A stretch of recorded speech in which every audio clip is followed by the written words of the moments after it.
This is how you are going to actually enjoy the summer after your GCSEs, a step-by-step guide on how to actually relax but stay productive, stay happy and healthy.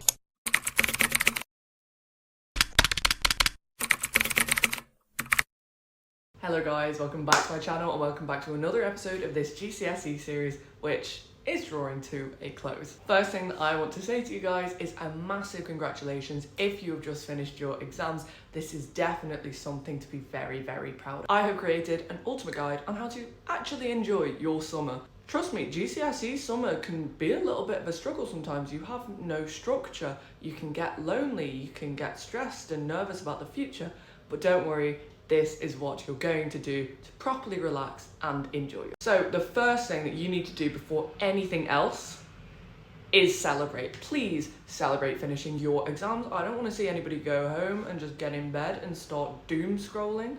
Why would you do this? Go out with your friends, go out with your family, just go and celebrate actually finishing these exams. You only finish your GCSEs once and you want to give yourself a day to remember. The next thing that you're going to do after this is to properly relax. So for those first 3 days, and the reason I say 3 days, I'll get onto this, those first 3 days, binge Netflix, doom scroll, go to bed at 3 a.m, I don't care. Do all of those things that you weren't allowed to do in exam season. Take a proper rest, do not even think about those exams. Be lazy, be disorganized, it doesn't matter, you've just finished these exams. And the reason I say the first 3 days is quite simple.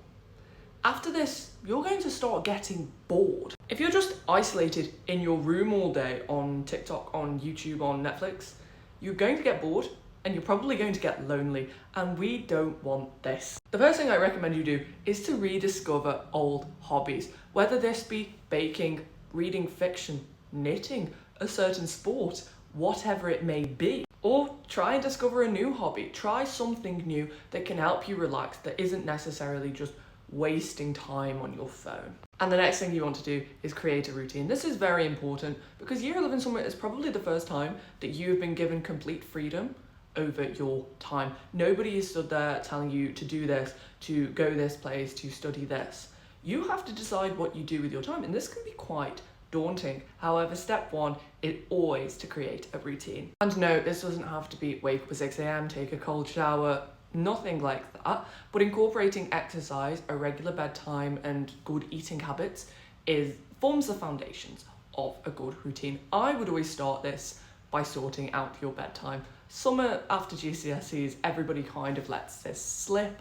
I certainly did, but you don't want to be going to sleep at 3 and 4 a.m. every day. It's not good for you. You're not aligning your sleeping time with your circadian rhythm. It can be very lonely when you're up for hours each night and nobody's there to talk to. You're just isolated. So try and have a regular bedtime. This helps you have a regular wake-up time. I've put gym here, but any sort of exercise, you're not forced to leave your house unless you're going to your grandparents or something and you're being forced to do so. You need to incorporate some sort of exercise because you're not walking to school, you're not doing PE, you're not doing any extracurriculars organised by your school anymore. So you need to take it into your own hands. You need to take it upon yourself to exercise and, do things that are good for your body. Good eating habits. So this summer you're going to be spending a lot of time at home on your own.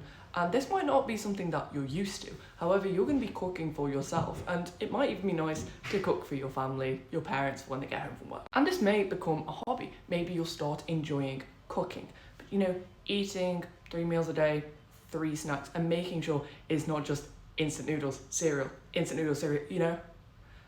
treat your body well. Which becomes 10 times harder when you're not in a routine, you're not given a set lunchtime, a set dinner time by your parents. After you have this foundation and this routine, you can go on to the next step, which is what to do for the rest of the holidays. First thing I would say is to definitely read things that you're interested in.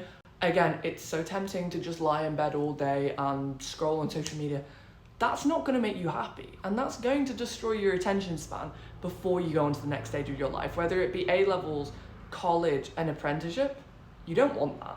If you are interested in something, go and look it up.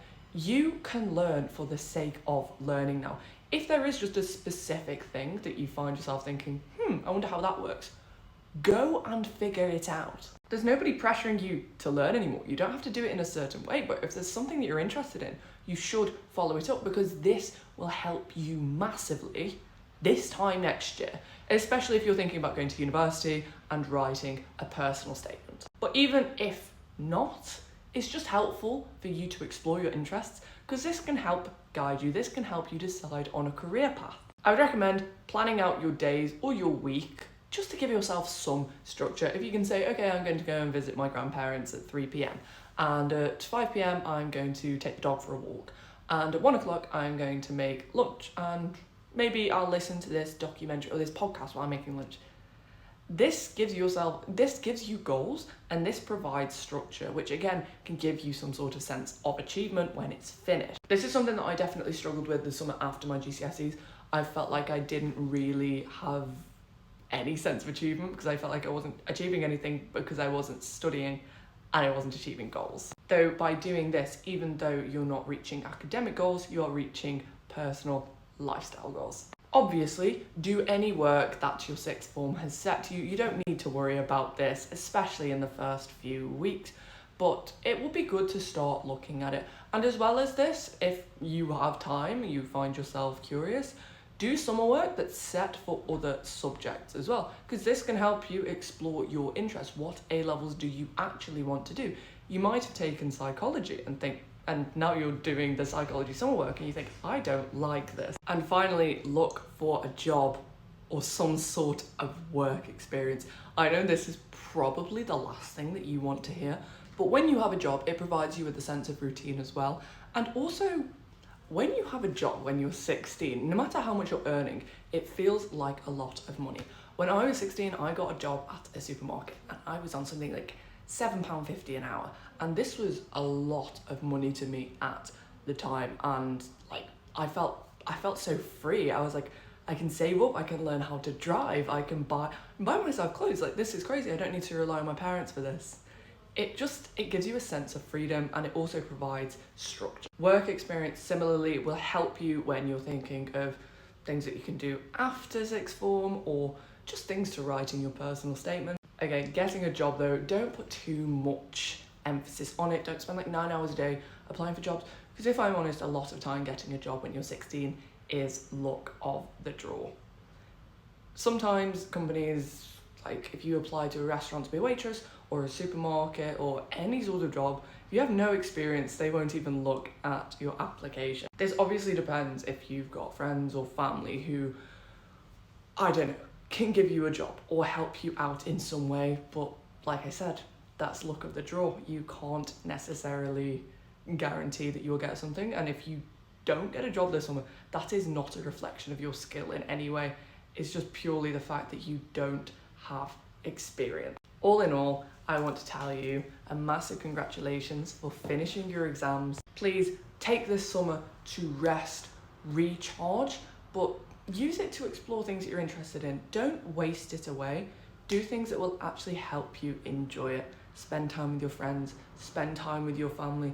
Don't overwork yourself, but don't spend it scrolling away on social media all day in bed. If you found this video helpful and you want to see more tips for your A-levels in the future, then be sure to like and subscribe, and hopefully I will see you in September.